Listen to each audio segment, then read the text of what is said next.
Olá, a partir de agora está na tela do seu televisor o programa Dentro do Fato, que tem sempre a minha participação, Madruga. E a minha, Adir Seleski. Aqui em nossa bancada, com muita honra, pela segunda vez, nós temos o advogado, Dr. Ani Rao, ele que vem hoje aqui falar sobre a tão polêmica PEC, aquela que regulamenta, enfim, um dos últimas profissões no Brasil que não havia regulamentação em forma de lei, que é a empregada doméstica, que hoje nós comportamos no Brasil 7.200.000 empregadas domésticas, sendo que 95% delas ganham menos do piso salarial em nosso país. Portanto, doutor, sinta-se à vontade no nosso programa, e já para começar a gente travar o nosso debate.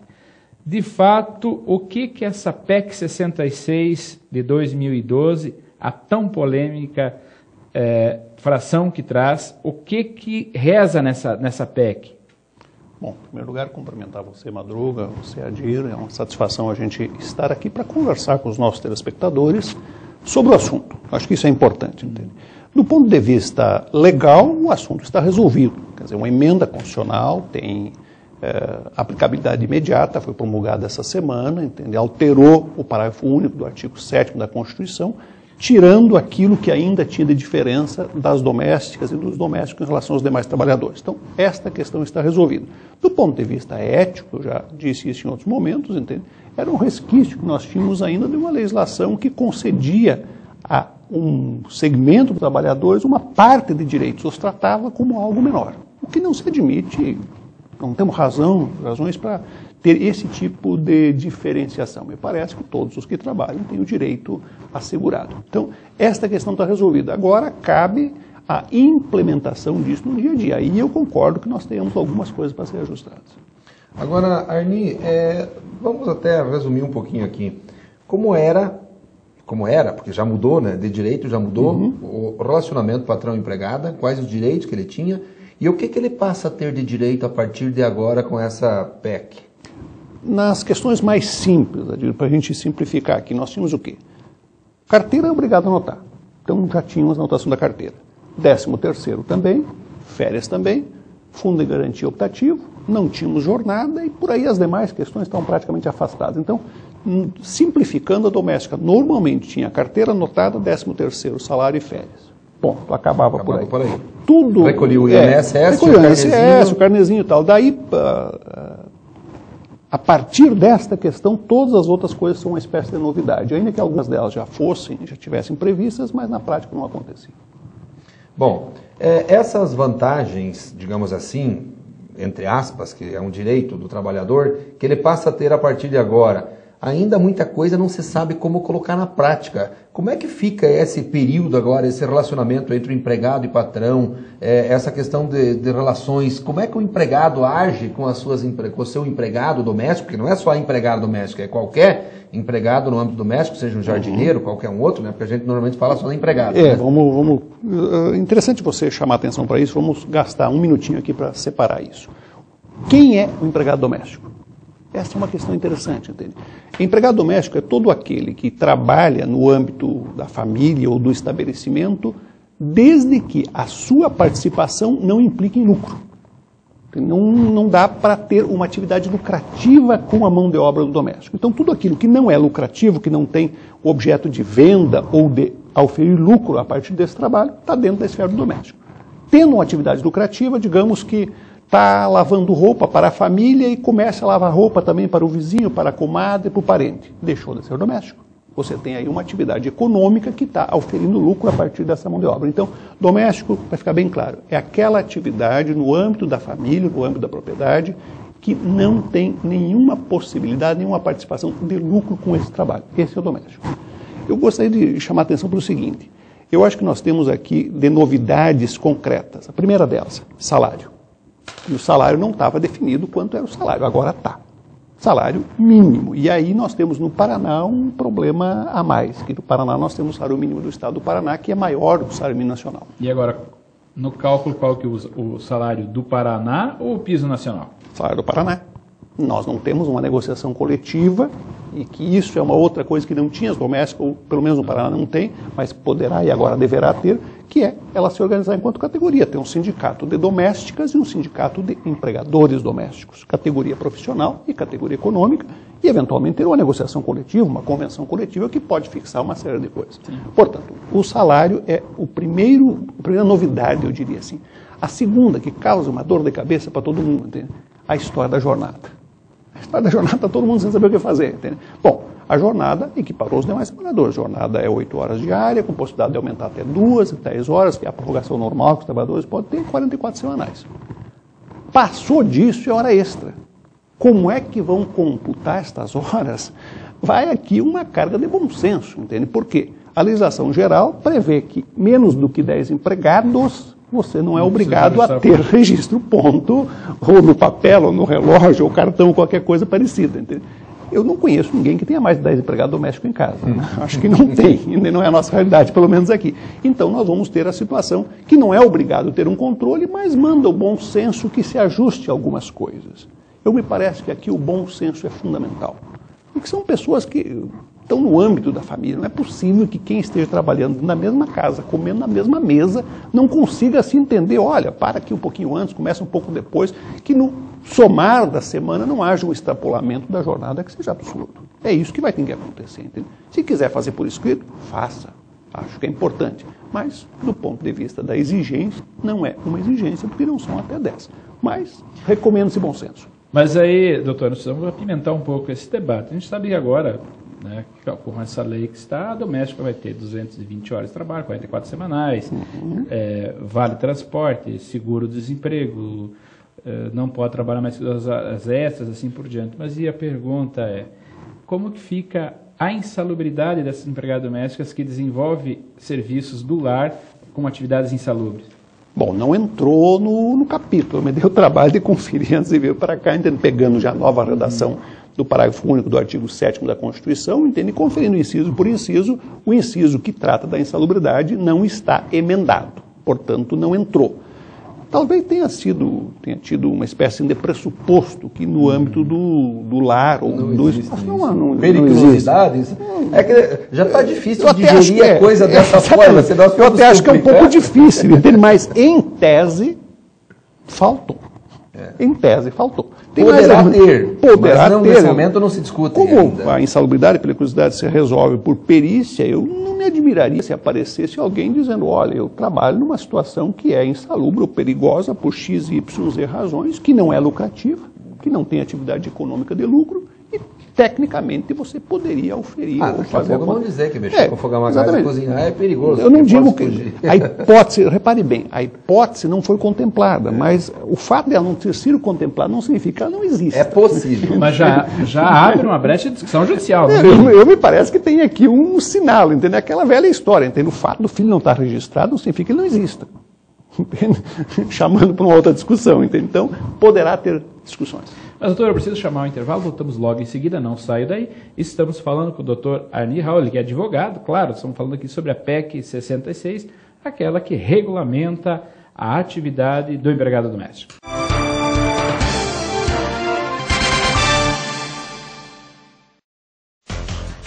Vieira Imóveis Assessoria Imobiliária. Venda, compra, administra. Apartamentos, casas, terrenos, chácaras. Na Avenida Júlia Assis, centro de Francisco Beltrão. Fone 3524-6790.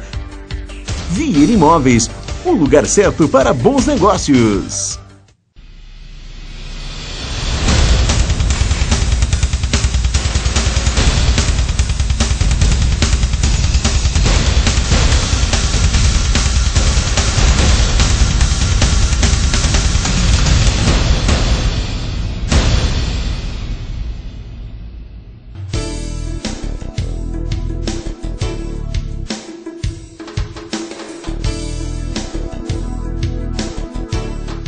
Economiza combustível e tem melhor desempenho. Há 10 anos, a Ingecar é especializada em regulagem de motores carburados e a injeção eletrônica. Possui equipamentos para rastreamento de falhas e profissionais especializados em sistemas de alimentação automotiva. Além disso, dispõe de estoque de peças para injeção e carburação. Ingecar, na Rua São Paulo, em Francisco Beltrão.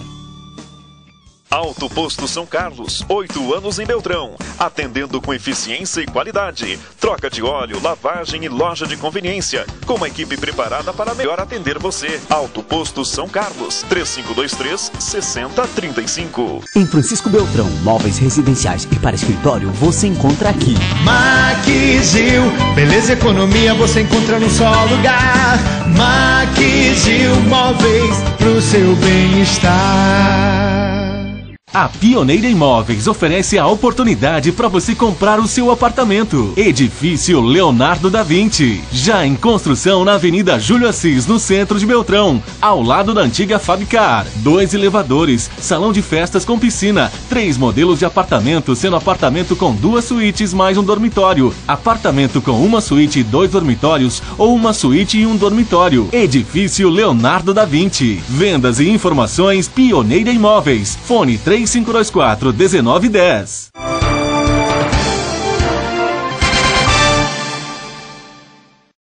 Iniciamos o segundo bloco no programa Dentro do Fato, aqui na TV Beltrão, conversando com o advogado doutor Ani Raul. Claro, estamos falando sobre a PEC 66 de 2012, aquela que trata e regulamenta a atividade econômica da empregada doméstica.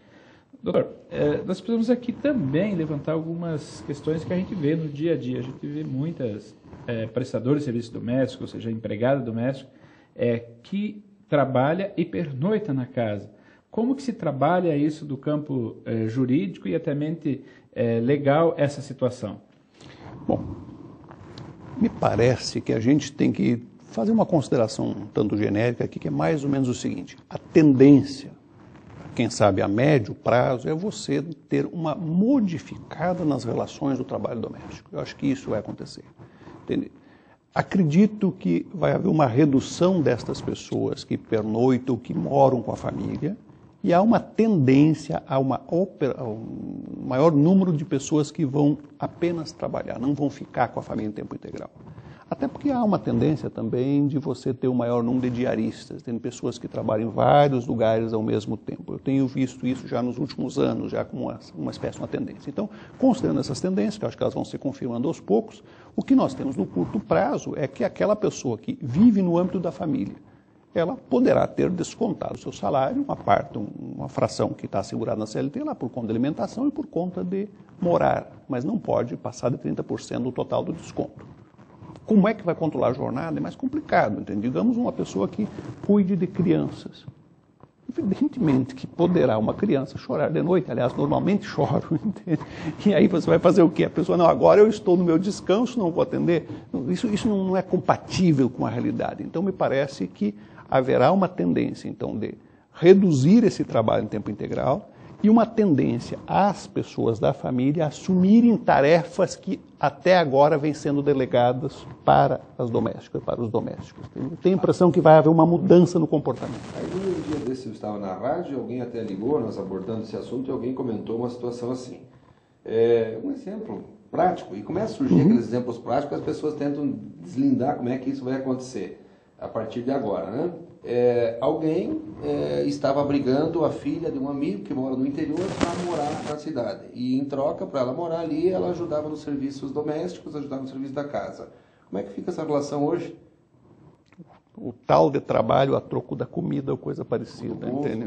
Para poder vir estudar. Não tem uma figura jurídica que comporte isso mais, entende? Hoje você não tem mais isso, entende? Tecnicamente não existe essa hipótese. Se ela está trabalhando no âmbito da residência, ela tem direito aos direitos normais. Fora isso, não existe a figura compatível com isso, entende? Nem a figura do voluntário, da lei do voluntariado, não comportaria essa figura mais. É a mesma coisa, você não pode, na tua empresa, alguém que, não, eu vou trabalhar para você, eu não quero nada, só quero trabalhar para você. Eu quero trabalhar porque eu gosto de você, ou porque você me dá água de vez em quando, ou porque a sombra da árvore aqui é boa. Essa figura não existe, mas o direito brasileiro não contempla a hipótese de alguém trabalhar para outrem sem salário, ele não pode abrir mão. O doméstico foi equiparado na mesma situação, hoje o doméstico não pode trabalhar sem salário e sem direitos. Aquela questão onde o afetivo antes... falava mais alto, hoje os direitos são irrenunciáveis, os direitos elementares são irrenunciáveis, está lá no artigo 7º da Constituição, esse pacote de direitos ele é irrenunciável. Então mesmo que eu diga eu não quero, a lei não permite que eu que tenha validade a declaração. Eu declaro que eu não quero salário, mas isso não vale. Se um dia ela pedir, ela vai Se um dia ela pedir. E eu sempre exagero quando eu falo nisso, mais ou menos o seguinte, Adir. A pessoa com quem você está trabalhando, com quem você está relacionando, ela até pode ter o comportamento ou a componente emocional, afetiva, de seriedade, de respeito. Mas os seus descendentes não têm este mesmo compromisso para com você. Imagina a situação de um trabalhador que faz todo esse pacto, digamos assim, eu não quero salário, só vou trabalhar, e essa pessoa tem um filho e ela morre. E esse filho não fez nenhum compromisso com você, ele tem direito a ter a sua pensão, a ter os seus direitos reconhecidos. Ele herda os seus direitos, exatamente, mesmo que você não implementava mesmo que isso. você não implementava ou tenha renunciado moralmente. Então, a gente sempre tem que ter isso presente, que numa relação jurídica em que não se permite a renúncia, não adianta renunciar. Agora, Madruga, o Arni comentou uma situação antes, eu acho que vale a pena até a gente colocar aqui, porque muitas pessoas que tinham ou têm empregado doméstico vindo todo dia trabalhar na sua casa, numa relação de emprego, vão optar, não, eu não quero mais um empregado, eu vou contratar ela como diarista. Quando que a diarista, aquela que vem na sua casa, adquire os direitos trabalhistas que a Constituição hoje garante? Quando é que deixa-se uma coisa para ser outra? Entende? Bom, não está escrito isso em nenhum lugar. O que nós temos até agora são entendimentos que poderão mudar por conta da nova lei, entende? Mas são entendimentos que vão mais ou menos nos seguintes termos. Até umas 3 vezes por semana se consideraria... Umas 3 vezes? Não está escrito em lugar nenhum. Não tem. Isso é... Por isso que eu disse exatamente o que você disse. Até umas 3 vezes. Mas já que tem pode jurisprudência? Ser tem. Com 3 dias tem. Acima de 3 dias tem sido entendido que é vínculo de emprego e até 3 dias juízes um pouco mais flexíveis entendem que não é vínculo de emprego e tem outros um pouco mais rigorosos que às vezes com 2 dias por semana. 2 dias, eu já vi, já tive decisão, já argumentei inclusive juridicamente em ações com 2 vezes por semana, de forma habitual, que gera vínculo de emprego. Já tive isso reconhecido, inclusive. Assim como perdi outras vezes. Também ela cobra, eu vou trabalhar 2 vezes por semana, 2 horas por dia. A diferença, me parece que é no outro departamento, Ailton, é o seguinte, o caráter desta pessoa que está indo trabalhar como diarista, ela trabalha 2 dias só para você, ou 3 dias para você, e nenhum em lugar mais. Normalmente não é isso que acontece. Então ela trabalha 2 dias para o Madruga, 2 dias para o Arni, 2 dias para você, de manhã na tua casa, de tarde na minha, de noite na tua. Quer dizer, ela tem uma estrutura de prestação de serviços que não se configura no vínculo de emprego, entendeu? Porque ela trabalha em vários lugares ao mesmo, num tempo sequencial. Então me parece que é muito mais interessante, se você quiser demonstrar que ela não é tua empregada, mostrar que ela tem um círculo de trabalho que não permitiria que você demandasse dela mais do que aquilo que ela está demandando. Mas mesmo a diarista, ela lá trabalhando 2 ou 3 dias na residência, mas se o empregador pagar ela mensalmente, ela deixa de ser diarista. Bom, já começou a entrar um outro componente aqui, que é a forma da remuneração. Isso acontece muito aqui, né? Acontece. Me parece que o diarista é aquele que, de fato, trabalha por dia. E recebe por dia, tem uma quantia, ou por tarefas, entende? Tem pessoa que trabalha por tarefa. Eu vou lá e eu limpo a sua casa. Entendeu? Eu vou lá, eu lavo as roupas e passo as roupas da sua família, que estão acumuladas em 3, 4 dias dentro do cesto. Quer dizer, essa é uma tarefa definida. Então, essa é uma diarista. Esse é um diarista. Entende? Eu vou lá carpir o seu lote, eu vou lá fazer carpina do lote, vou cortar a sua grama e podar as suas árvores. Eu vou uma vez por mês lá.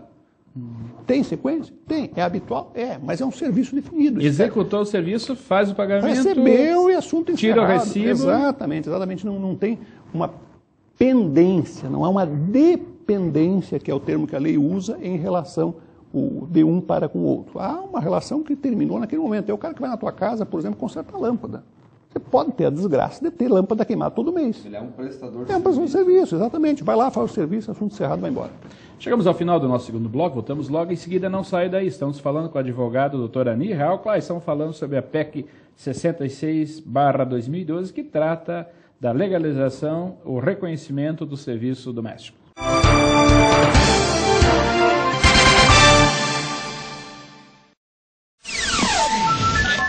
Na hora de automatizar o sistema fiscal, comercial ou contábil da sua empresa, você não pode abrir mão da qualidade e confiabilidade dos sistemas com o CISANet.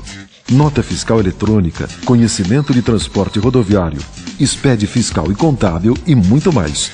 Sistemas eletrônicos modernos, ágeis e seguros para a sua empresa. Contate nossos agentes pelo site concisanet.com. Concisanet. A Unopar é a maior universidade à distância do Brasil porque ela é diferente, ela é próxima. São mais de 450 polos em todo o país. Aqui você tem aulas presenciais uma vez por semana, com professores renomados, ao vivo, via satélite. Os cursos são reconhecidos pelo MEC e a mensalidade cabe no seu bolso. A hora de ter o seu diploma é agora. Vestibular Unopar. Inscreva-se já. Prova 25 de novembro. Unopar, mais próximo para você ir mais longe. Francisco Beltrão tem Lojas Magrão, confecções, calçados, cama, mesa e banho. Todo estoque em 10 vezes no crediário, 6 vezes no cartão Visa, Mastercard e Cressol. Ou, se preferir, cheques para 120 dias. Lojas Magrão, bom de comprar, fácil de pagar.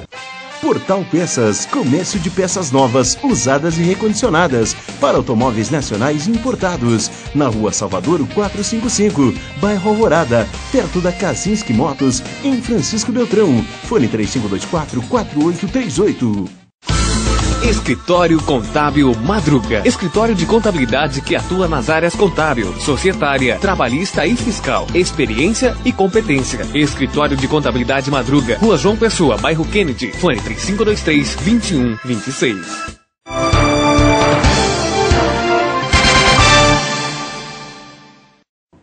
Iniciamos o terceiro e último bloco no programa Dentro do Fato, aqui na TV Beltrão, conversando com o advogado, doutor Aníbal, falando sobre a PEC 66/2012. Doutor, não há novidade nenhuma em todos os veículos de comunicação tratando muito essa questão, claro, respeitando os direitos dos trabalhadores domésticos, mas com uma certa preocupação, porque o governo está tratando esses direitos, colocando as famílias, os empregadores, as pessoas físicas no mesmo patamar que as empresas, ou seja, o empregador vai ter que conhecer da legislação trabalhista e até mesmo dos argumentos para poder elaborar a folha de pagamento, para poder emitir a guia de NPS e FGTS através da coletividade social. Ele não vai conseguir fazer isso por si próprio. Ele vai precisar, da forma de como está a lei, buscar um auxílio de um profissional da área. O senhor também tem essa preocupação? Tenho. Acho que essa é uma das questões mais necessárias de discutir nesse momento. Porque o que nós temos?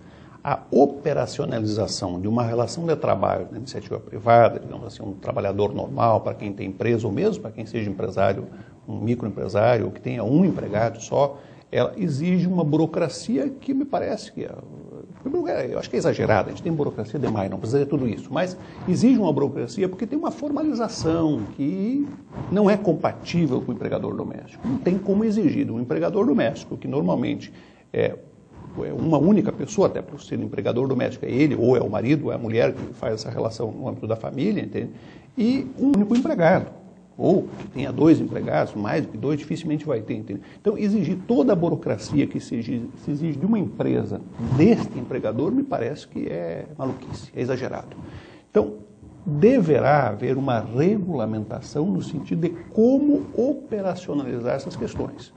Como fazer o fundo de garantia, como fazer o regulamento de previdência, quando chegar uma hipótese de licença maternidade, licença paternidade, como é que você vai operacionalizando essas questões? Acredito que deva vir uma regulamentação para tornar mais prático esse trabalho. Chamado o Simples da Doméstica, alguma coisa assim que está aí, entende? Hoje, nos últimos 2 dias, aí tem várias ideias surgindo, vários comentários a nível de internet, entende? Eu tenho conversado e ouvido algumas pessoas mais ou menos dizer o seguinte, olha, o ideal seria, olhando isso como um empregador doméstico, entende? O ideal seria que ao final do mês eu tivesse o meu recibinho, que pode ser um recibo comum, simples, não tem nada de complicado, pode ser preenchido manuscrito, à mão, entende? E mais um lugar onde eu pagasse tudo. Eu dou tanto de dinheiro para quem trabalhou comigo e um lugar onde eu pudesse entregar a quantia de dinheiro correspondente a todos os demais encargos. Seja previdência, fundo de garantia, conectividade social, informações para a Receita, que isso fosse tudo num único lugar. Um imposto único. Uma espécie de um imposto único. Quem sabe seja um bom momento para fazer, olha, a Caixa Econômica tem competência para isso. Quem sabe a última profissão aí que está tendo os direitos reconhecidos, de repente vai provocar algo inédito. Você imagina a situação da Caixa Econômica, entende? Qual seria a dificuldade de uma instituição como a Caixa Econômica, que já tem conhecimento para fazer isso? Ela já faz a administração faz várias coisas. Por exemplo, imposto imposto sindical, você vai lá enquanto empresário, enquanto contador, recolhe o tanto, a Caixa faz o fatiamento disso, tanto para o sindicato, para a federação, para a confederação, para não sei quem mais, e resolve isso. Por que não conceder esta prerrogativa para um órgão como a Caixa Econômica? Ou seja, em cima do salário que o empregado recebe, faz a conta. O empregador sabe que ele vai ter que recolher mais X% em cima disso, repassa isso para a Caixa já subdivide isso por porcentagem. O salário de R$1.000, eu vou recolher 10% ou 15% seco em cima disso. Pronto. E lá? Deixa que a Caixa que faça lá, isso aqui vai 8 para cá, 3 para lá, 2 para lá. Pelo PIS, pelo número da carteira. Exatamente. Então, eu acho que nós temos que trabalhar com uma simplificação e não ficar justificando ou criando problema. Quer dizer, não precisamos criar problema, nós precisamos resolver o problema. E me parece que as pessoas de bom senso querem assegurar a continuidade do trabalho, querem pagar o salário decentemente e querem não ter um punhado de burocracia. Elas não querem, as pessoas não estão se negando a recolher previdência, recolher fundo de garantia, não é isso. As pessoas não se negam a fazer isso. Elas nem sabem como vão fazer. Exatamente. O problema não é esse. O problema é como você fazer isso de uma forma simples, objetiva, clara. E aí, quem sabe, seja um bom momento para fazer isso. E outra questão também, doutor, não é só aí a questão de desburocratizar todos esses caminhos que tem da legalização, mas uma preocupação minha é a carga tributária. Porque hoje um empregado, trabalhador normal de qualquer outra atividade, que vai ser análogo agora ao doméstico, ele vai custar no final do ano para a empresa ou para o empregador, nesse caso aqui, 65%. Então, para que os nossos telespectadores consigam fazer um raciocínio, o empregado doméstico que ganhe R$1.000, ele vai custar 1.650. Por quê? Porque tem os encargos sociais, tem a folha e por diante. Eu acho que também não é só simplificar, mas é também reduzir a carga tributária. Correto, Padrão. Pelo seguinte, qual é o pressuposto que tem atrás da relação normal de trabalho? O pressuposto é que você seja titular de uma empresa e que essa empresa tenha lucro. Sim. Tenha dinheiro. O governo tributa em cima da expectativa que você esteja ganhando. Agora, a relação de trabalho doméstico ela não é lucrativa. O pressuposto dela é o contrário, é que ela não seja lucrativa. Se ela não for lucrativa, me parece que a fatia do governo tem que ser, de preferência zero. E se não for zero, muito perto disso.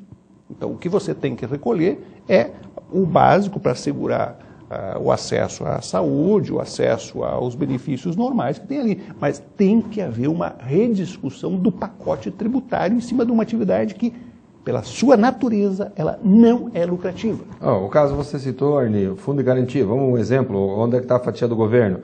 40% vai fazer uma rescisão de contrato ali, 10% fica para o governo. Fica para o governo, quer dizer, a multa é 50%, 40% vai para o empregado e 10% vai para o governo. Por que o governo vai ganhar esses 10%? Não há razão para ganhar isso. E também sobre a folha previdenciária. Por exemplo, numa folha de R$1.000, uma folha de pagamento de R$1.000, 12 mais 8, que pode ser 9, que pode ser 10. Pode ser mais 8%, em torno de R$1.000. 8% do mas a empresa, o empregador vai ter, sem o seguro de terceiro, só a parte da folha, uma carga tributária de 23%. Quer dizer, o governo não pode ter lucro nessa operação, nós temos que dar vantagem para o empregado. E aqui eu sou plenamente favorável, eu acho que a gente precisa ter uma redução da tributação em cima desse pressuposto. A relação não é lucrativa? Não é lucrativa pela sua essência, portanto, não pode ter a mesma tributação que tem as atividades econômicas. Será que o governo não fez questão de tramitar isso rapidinho, porque ele imaginou que de repente podia ganhar dinheiro com essa operação?